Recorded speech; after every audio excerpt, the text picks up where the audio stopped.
This is a game called the dribbling square. You've got 4 players on the outside cones. You also got partners standing behind them. So when you say go, the balls always have to start in the opposite corners, so the diagonal opposite corners.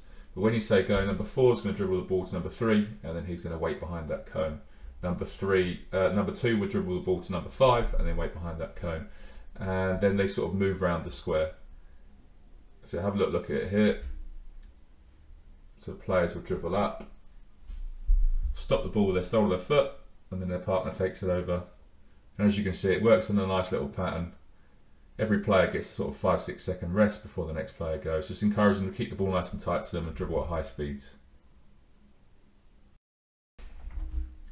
Then for the next progression on, it's the same game again. So you're dribbling around the outside, but now we're going to put a cone in halfway. And the idea is that you get up to the cone and then you do 2 sharp turns at the cone. So depending on the kid's abilities, you want to change up the turn wants to be either an easy turn or a more difficult turn. An easy turn would be a double drag back, which is what we've got here listed. So drag back 1, drag back 2, and then carry on to the other side.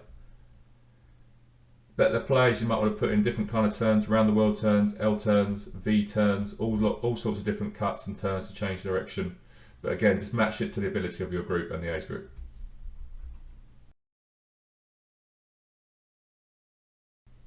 Next progression, we're going to put some different obstacles on the outside. You can put whatever obstacles you like in, but for here we've got the drag back cones again, the red cones.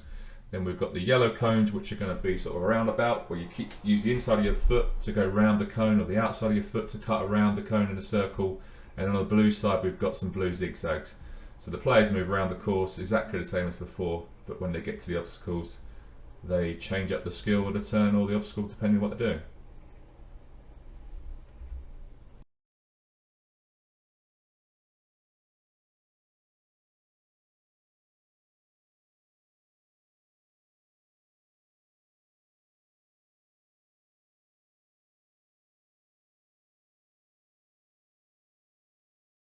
This is a fun little twist that you can do towards the end of the game. I've put a yellow box in the middle of the square.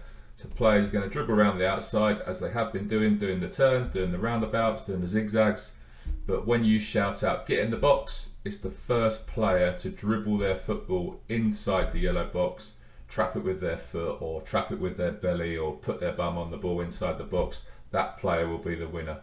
So the coach just stands in a nice position where you can see everything. Try and make it as fair as you can.